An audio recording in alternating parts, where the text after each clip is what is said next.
The Pittsburgh Pirates have appeared to find their future at the catching position with Endy Rodriguez and Henry Davis. But what's next for the Pirates' dynamic duo behind the dish? You are Locked On Pirates, your daily Pittsburgh Pirates podcast. Part of the Locked On Podcast Network, your team every day.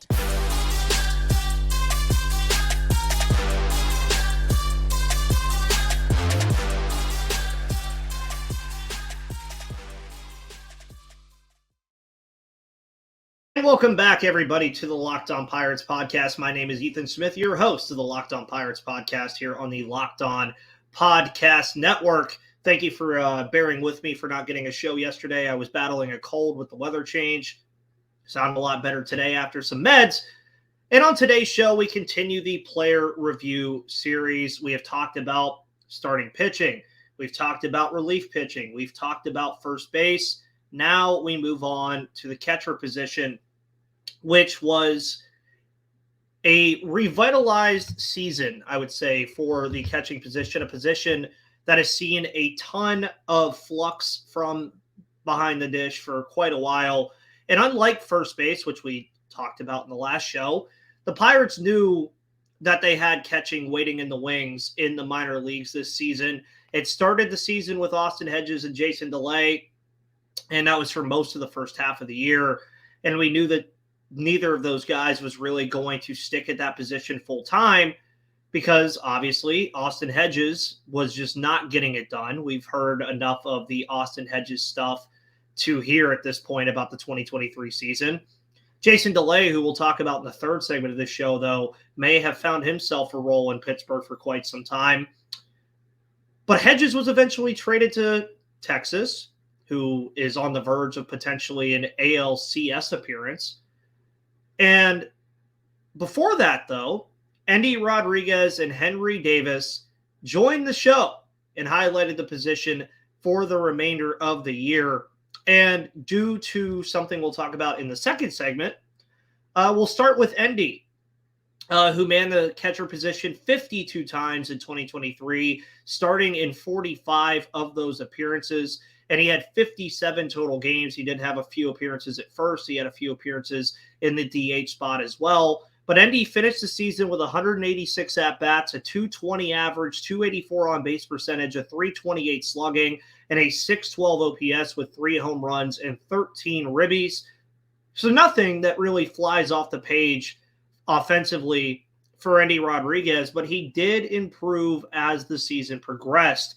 And going into this season with a guy like Endy Rodriguez and even with a guy like Henry Davis, you're going to probably hear me say this a couple times on the show, this is expected really from a catching prospect right away. You saw Adley Rutschman, but Adley Rutschman was just a whole different breed of catching prospect for the Baltimore Orioles. But most catching prospects, when they come up, you really want them to get the defense down first, and the offense usually slowly comes along. And I think that was the story with Endy Rodriguez. He had his big games as well, including him and Henry Davis homering in the same game, which was kind of a culmination of those two finally being mainstays on this roster, which is what I expect them to be moving forward.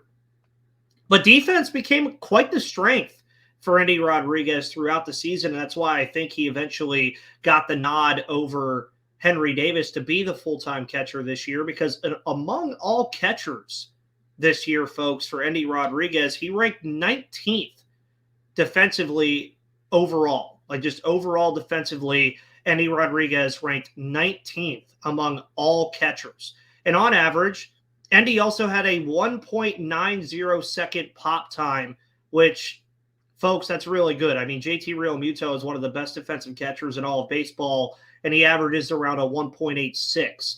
So having a 1.9 second pop time is something you really like to see from Endy, and that resulted in 9 caught stealing attempts on 30 attempts. So 30 attempts against Endy Rodriguez, and he threw out 9 guys, a 30% success rate at nabbing opposing base runners, something that was a tough thing for a lot of catchers this year with the bigger bases and some of the rules with throwing over to first base. Guys were taking way bigger leads. So that pop time is going to be something that you're looking for from Endy Rodriguez to keep that moving to where teams might be a little reluctant to really run on a guy like Endy Rodriguez, because taking those kind of guys out of off the base pass, it's how you don't allow runs. And Endy Rodriguez was a big component to that kind of stuff.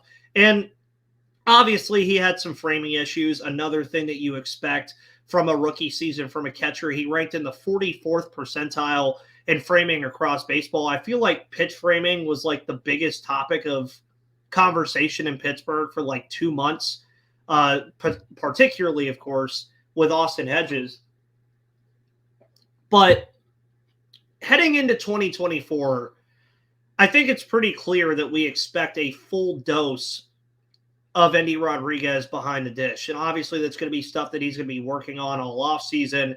He's obviously going to continue to be working on this stuff. And really what you're hoping for going into next year with Endy Rodriguez is that the defense stays, the pop time stays, the pitch framing gets a little bit better with some offseason workouts and all kinds of other stuff that he can do to improve on that metric. But you would obviously want his improvements, if anything, to come offensively. And you looked at what Endy's strengths were in the minor league system since becoming a Pittsburgh Pirate in the minor league system.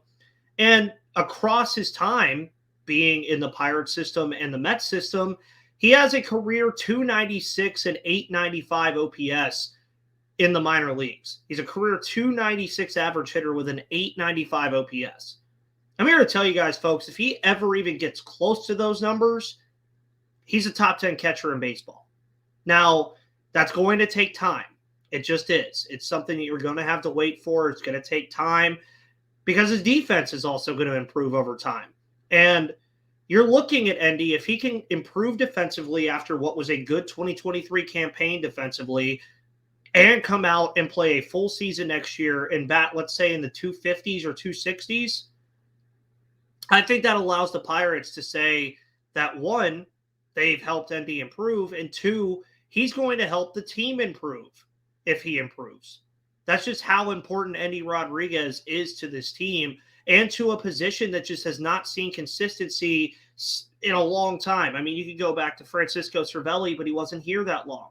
You could go back to Jason Kendall, but that was a long time ago, folks. The Pirates have not had stability at the catcher position for quite some time. And Endy Rodriguez and Henry Davis appear to be fixing that.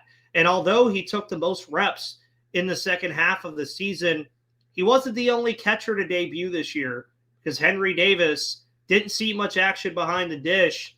So where does he play heading into the 2024 season? We'll talk about that in just a moment.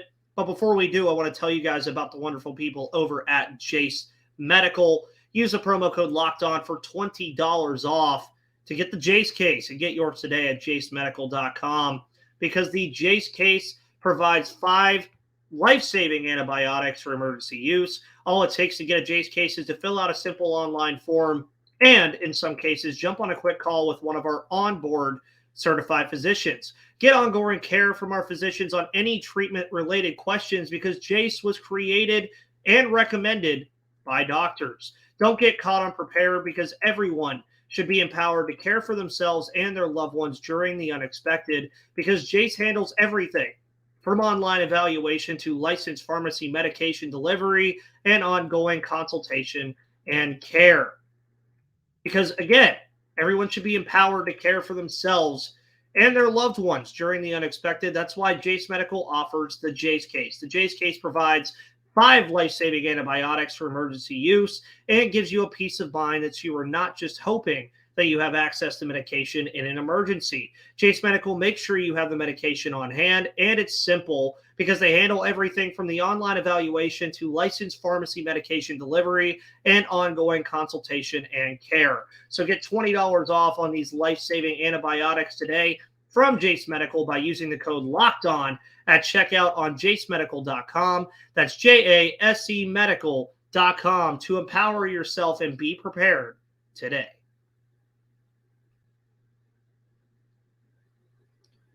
And we all know that Henry Davis debuted before Endy Rodriguez this season. And he became one of the fastest number one overall selections to make it to the MLB level. But before we get into that, guys, just so you know, on tomorrow's show, we're going to be talking about second base and all of the things that happened at that position, as well as all the things that could happen at that position. That means on Thursday, we're going to talk about shortstop. We're going to talk a little bit about O'Neal Cruz and then other things that pertain to the shortstop position in that recap. And then, of course, on Friday's show, we're going to be talking about Ke'Bryan Hayes and his wonderful 2023 campaign that he had over at third base, and maybe even a little bit about Jared Triolo once again. But back to Henry Davis, who debuted on June 19th. Of course, many expected when Henry came up that he was going to catch alongside Austin Hedges and Jason DeLay, but that was not the case. And a lot of people were thrown awry by this, including myself, because it appeared that when Henry was coming up, he was going to be the guy as the catcher, coming up before Endy, doing all the stuff.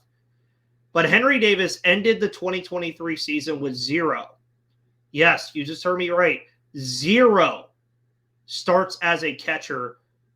And that was a position one that he was drafted as. He was drafted number 1 overall as a catcher and has 672 innings of experience playing the position in the minors.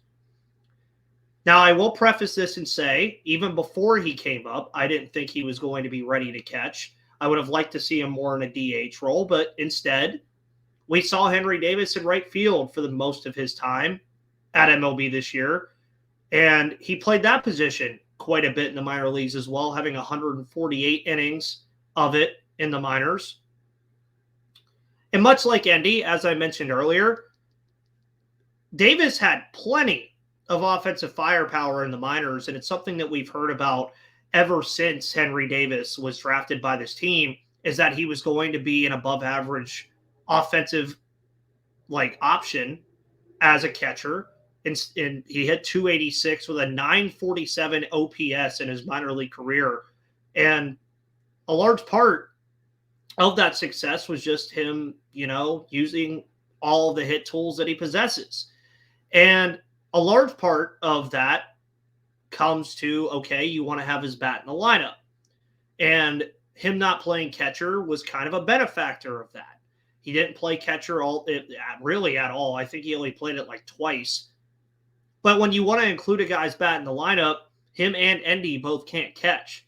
You're not going to have one start for 4 innings and the other start for 5. It's just not going to happen.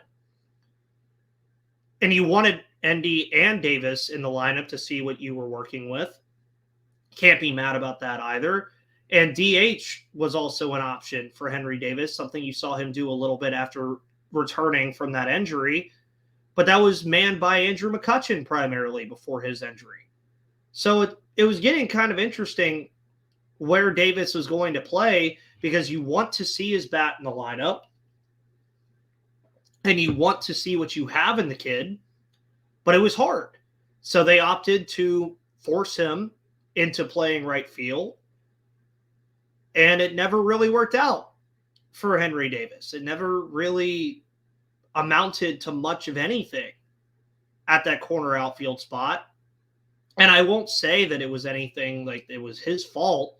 He just didn't have a ton of experience at the position, but he never really, I think, felt comfortable out there. Now, there were some things that he did great. He was throwing runners out at home. His arm strength, which we'll talk about in a minute, was phenomenal. But in 417 innings in right field this year, Davis had a 937 fielding percentage, a -6 range on outs above average, and a 0 arm value. Stuff that you just don't want from that position. I mean, yeah, the Pirates have a slew of outfielders, which we'll be talking about next week, but I don't know if they've really had anybody that's been impressive defensively, like Gold Glove impressive. Now, Jack Sawinski, he's been impressive. Brian Reynolds has done decent things out there and left, but right field has been kind of in that same vein as first base over the past half decade, where they just really haven't found anybody that can consistently play the position. And you remember they had Gregory Polanco, they had Andrew McCutchen, they had Starling Marte, but they just really haven't found anybody that was really going to be a very good defensive player while also having offensive output that was respectable. Now, despite everything that I just said, though, Henry did rank in the 98th percentile in arm strength this season in right field. And that's a testament to something that I think is going to be very useful for him next season. And here's why. Ben Cherington has said plenty of times that Henry Davis was going to catch and do all these other things, and he didn't do that this year. But he did emphasize that in Henry Davis's offseason plan, he will likely be featured and continue to learn the catcher position and do that primarily, with a hope, of course, that that becomes his primary position in 2024. And obviously, one of the biggest things that Henry Davis has to work on is, of course, the defense. That's a big reason why he wasn't doing it this year, I would say. That's a big reason why the Pirates opted to go with Endy Rodriguez primarily, because his defense was just farther along. And I expect that his bat, that Davis that is, will come around naturally for him because he's just that talented at the plate.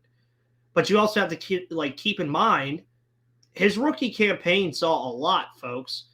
He was catching at the beginning of the year at AAA. He played right field in AAA. He comes up. He's playing right field, a position that he's really not played all that much in his career. He's also trying to learn how to catch behind the scenes and try to learn how to hit Major League hitting. It's a lot of ups and downs for a kid in their first year. And learning the outfield is something that could prove valuable for him, of course. And there, again, are many variables that speak to some of his struggles that he had. But when you look at Henry Davis moving into next season, I think the biggest question is, where does he play? Because you want his bat in the lineup. He is imperative to the Pirates being a successful team in 2024. He's a part of that core that they are trying to build.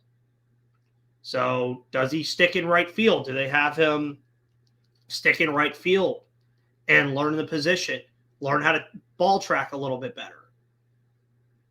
He could catch primarily, which would mean on days that he catches, Endy DHs. On days that Endy catches, Henry DHs.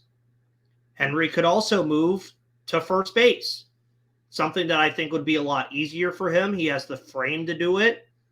I think it's something that he would probably become a natural at pretty quickly, and it would hopefully fix that issue. And you could have him and Triolo man that position for the entire season if you wanted to. Or you could do a full DH role for Henry Davis. But I think the biggest thing for him going into next season is finding him something that is consistent, that also suits him well enough for his play to shine. Because, again, the Pirates drafted this kid #1 overall in the draft 2 years ago. He is a very talented player. We know this. But when you have all of these different things that you were consistently doing on a daily basis at that point, where he was doing a different thing, it felt like every day, it's going to be hard for him to want to get up and play because he just doesn't know what he's doing just yet. And giving him a consistent role will help that. And that's something that I think the Pirates all across the board have to do. Okay, you have Brian Reynolds in left. You have Sawicki in center. You have whatever you want to do in right, be it Palacios or Davis. You have Hayes at third. You have Cruz at short. You have whoever wins that battle at second. You have Endy at catcher. You have Keller and Oviedo in the rotation. But at some point, you have to just keep things consistent. And for Henry Davis, I think that was the biggest issue this year. He was just placed in so many different spots that it was hard for him to ever get rolling. It was hard for him to ever find something that was working for him because everything was constantly changing. Consistency is key going into next year for this team. It is. It's very, very big. And Endy and Davis are obviously going to highlight the catching position heading into next season. depending, of course, more on Endy, less on Henry. But there are some other players and prospects that deserve some conversation as well. But we'll get into that in just a moment here in the final segment of today's episode of Locked On Pirates. But before we do, folks, let's talk a little bit about FanDuel. Go to FanDuel.com/LockedOn because October baseball is back, and you can make your postseason debut with FanDuel, America's #1 sportsbook. Because if you join FanDuel today, and you'll get started with $200 in bonus bets. It's a lot of money, folks. And that's guaranteed, by the way, when you place your first $5 bet. So you place $5 and you get $200 in bonus bets. So you win money either way. So just visit FanDuel.com/LockedOn to create your new account. Then you can get in on the action from the first pitch until the final out. You can bet on everything from strikeouts to home runs to who will win the game. And if you don't want to wait the whole game to get a W, predict what will happen in the next at-bat with quick bets. So head on over to FanDuel.com/LockedOn right now. Step up to the plate this postseason with $200 in bonus bets guaranteed and make every moment more with FanDuel, an official sports betting partner of Major League Baseball and the Locked On Podcast Network.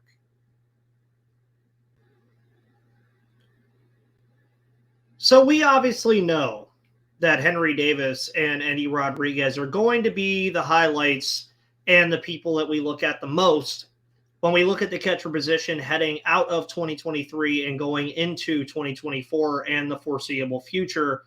But there were other contributions that happened this season that are still in the organization. One that is not, though, is Austin Hedges, who made plenty of defensive contributions, who Mitch Keller spoke highly of, but is obviously not with the organization anymore. And Jase Delay, though, he remains. And he was a valuable backup catcher for the Pirates for most of the season because, of course, Tyler Heineman, who also is no longer in the organization, was kind of his competitor. But now Jase Delay has kind of firmly put himself in a spot where he can be the backup catcher for this Pittsburgh Pirates team moving forward. And Jase Delay ended the season with a .251 average, the best among all the catchers on the roster, and a .666 OPS over 70 games and 167 at-bats. Also, the games and OPS, the most among any catcher for the Pirates that is still on the roster. Now, we know Jase Delay, he's not the flashiest player. He's not going to be the guy that would be like a starter for a good baseball team at the catcher position. But let's say the Pirates do decide to keep Henry in other areas or a DH role. I think Jase Delay has proven he could be a backup catcher worthy of a roster spot heading into next year. He's a guy that had some big moments with hits. Now, obviously, he's not a big power guy, but he was getting hits. The average speaks to that. And he did struggle, though, with giving up stolen bases. The bat was a lot better than what we had seen from anything else. But when you surrender 49 stolen bases on 55 attempts, gets a little shaky in terms of having Jase Delay in there. But that is something, again, that a lot of catchers struggled with this year with the rule changes. And Delay also had a 75th percentile pitch framing season, which is very good. A little step down from Austin Hedges, a little step up from Endy Rodriguez and Henry Davis. One of the things that I could see Jase Delay doing next season, now obviously keeping him on the roster for just this one thing would be very hard to justify, but the Pirates did it a little bit this year with Austin Hedges until they eventually moved on. I could see Jase Delay being the catcher for Mitch Keller. I could see every Mitch Keller start it being Jase Delay behind the dish because maybe Mitch Keller will ask for that. And you'd obviously want to keep your best pitcher on the roster happy while also allowing him to be his best self. And I think that's something that the Pirates are going to do moving forward with Mitch Keller is ask him, hey, who do you want behind the dish for your starts? Be it Jase Delay, be it Endy Rodriguez, maybe even be it Henry Davis. Lots can change from right now until next season. Delay also produced a +2 fielding run value on the season. Nothing flashy, nothing that's going to fly off the page, but for a backup catcher, nothing you could be mad about either. I mean, you look at those stats for a backup catcher and you say, okay, I'll take that every day of the week. Now, Delay's adjusted salary sits around $661,000. I would assume that it'll probably be in that range next season because I believe he was on a minor league deal this year. Maybe he gets a major league deal for a little more money. Now, obviously, Tyler Heineman, who I mentioned earlier, moved on to Toronto. So now that we've mentioned Endy Rodriguez, we've mentioned Henry Davis, and we've mentioned Jason DeLay, what's there to see from the catching position in the minor leagues? For starters, much like first base, most of these guys won't make a serious push for the position in 2024. I'll just be completely honest, for that reason. Because now that Endy Rodriguez and Henry Davis have graduated from their prospect status, the Pirates currently have a goose egg, 0, in their top 30 prospects via MLB prospects at the catcher position. And to end the season, you look down, you don't even have to go that far, and I'm not going to go that far either. But you look at AAA, and they had 3 catchers at the end of the season on the roster: Luis Hernandez, Grant Koch, and Dom Nunez. All 3 of them are not on the 40-man roster. None of them really did anything flashy, and maybe one of them breaks out at some point, but I would basically expect nothing out of them for now. Now, again, a lot of that can change, and I would also say they're basically full-time minor league players. You then move on to Double-A Altoona. 4 catchers finished on the Double-A roster with, once again, 0 40-man roster players. Carter Binns, Adrian Gutierrez, Dylan Shockley, and Eli Wilson were on the Double-A roster, a catcher, and only one of them really impressed me a little bit from what I saw this year, and that was Eli Wilson, who finished 2023 with a 760 OPS across 174 at-bats. But again, nothing to make a serious push next year. I don't think he's going to be a guy that you're going to see really do much and make a push. The lower levels in Bradenton and Greensboro, same thing. No 40-man roster players. Nothing really noteworthy to speak of from the catcher position. And you look at where the Pirates are with the catching position to end this episode. They have placed the fate of this position on Endy Rodriguez. And I would say at some point we expect Henry Davis to come around. But behind that, there's really nothing that you look at. And you hope that Endy Rodriguez and Henry Davis work out, because if they don't, catcher position might slide back into that void that it was in for quite a while. And their improvements are vital to the improvements of the Pittsburgh Pirates as we head into 2024. Guys, thank you so much for tuning into this episode, as you always do here on the Locked On Pirates podcast. You can follow, like, and subscribe on YouTube, or you can listen on your favorite podcast platforms, because this podcast is literally everywhere. Guys, thank you so much. My name is Ethan. Right there's my Twitter, at MVP_Ethan, or at Locked On Pirates for the show Twitter. You guys have a wonderful rest of your Tuesday afternoon and evening. Enjoy the playoff baseball and the Pittsburgh Penguins kicking off their season tonight against the Chicago Blackhawks. Guys, have a wonderful rest of your day, and I will see you on the flip side.